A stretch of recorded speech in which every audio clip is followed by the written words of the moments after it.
Hi there, I'm Moo, and this is my first time doing narrative design after making games for 20 years. So let me talk about some of the mistakes I made and how we fixed them. So firstly, let me set the scene. We just announced Mythmatch at the Wholesome Direct, and our demo is out, and we're watching people play it, and people are enjoying it, but that's all the gameplay we had, so about 20 minutes, and we needed to start filling out the rest of the game. The first thing I did was just put in a ton of quests, and I didn't realize it then, but what those quests were the main quest. And the problem that we had was the pacing was really bad. So in Mythmatch, the NPCs gather the resources, and we wanted to have this feeling that everyone has an important role in the community and you're all coming together and working together. But obviously the problem is if they're not gathering exactly what you want, it's a little bit frustrating and you start supporting this hero idea of I want to do it all myself. So one of the things we tried was we added a bulletin board so you could prioritize the tasks and it would give a little bit of a hint to each of the NPCs on what resources you wanted them to gather or what you wanted them to craft or that kind of thing.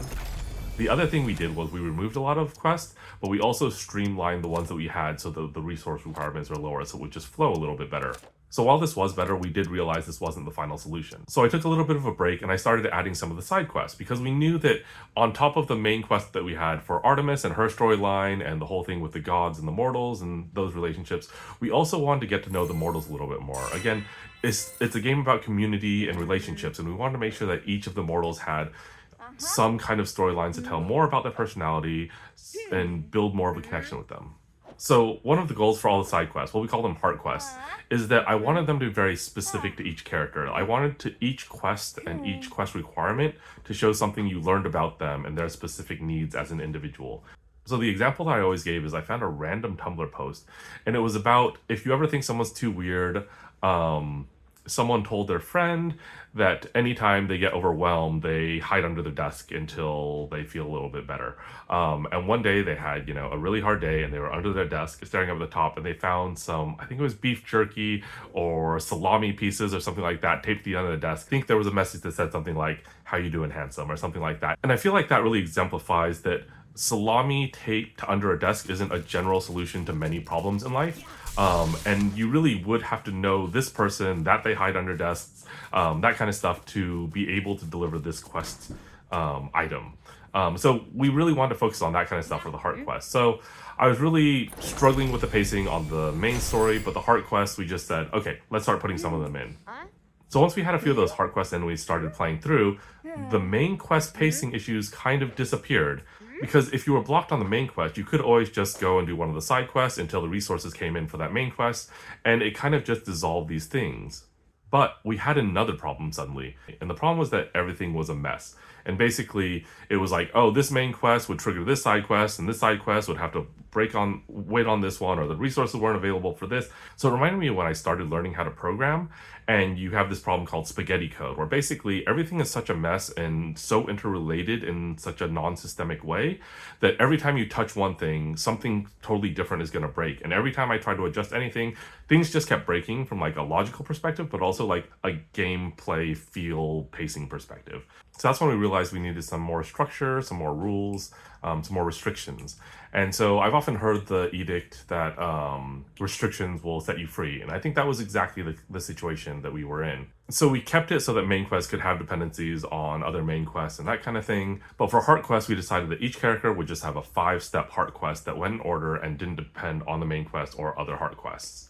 So there was a bunch of other stories that we wanted to tell from each of the characters' perspectives that didn't really fit into quest intros or outros, and so we decided to separate all of those out and have night quests for each NPC. So every night is nightfall, you can chat with up to 3 of the mortals, and they'll sort of talk to you about whatever's on their mind, and that is how you'll unlock the heart quests.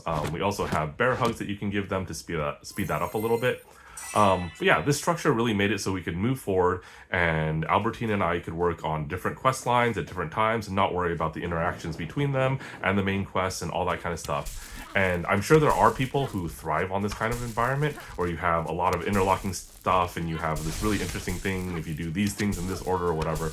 But for me, as a first-time narrative designer, having this really strict structure of main quests and heart quests being separate really helped me be able to get the whole thing in my head and move forward without constantly breaking stuff. And obviously, as we know, rules are meant to be broken. So there are a few situations where we just needed that kind of thing where we said, okay, this heart quest does need to rely on this main quest or this resource being unlocked. And we even have a few of the heart quests that do intertwine with each other because of the relationships of the mortals. But I think it was a good rule to put in place to get us to the end and know now we're breaking the rule. So that was my experience with my first quest system design, quest design, and narrative design for Mythmatch. And I'm really happy with how it turns out, and I think it flows really well, and it's been really great watching playtesters go through the main quest and play through the heart quest and see how they end up coincidentally lining up with each other and seeing little resonance moments between them. But I do think, for me, learning that idea of sometimes when the pacing feels off on something and it's not moving fast enough, sometimes adding more stuff is actually the solution. And also, sometimes the rules and restrictions do set you free, and it's nice to know what the rules are so you know when you're breaking them, rather than just having no rules at all and just sort of being cast adrift. So yeah, and if there's anything else you want me to talk about with Mythmatch or Knights and Bikes or anything like that from a programming, narrative design, creative direction perspective, just let me know, and I'd probably love to talk about it. And make sure you like and subscribe to the video if you want to hear more about my game dev journey.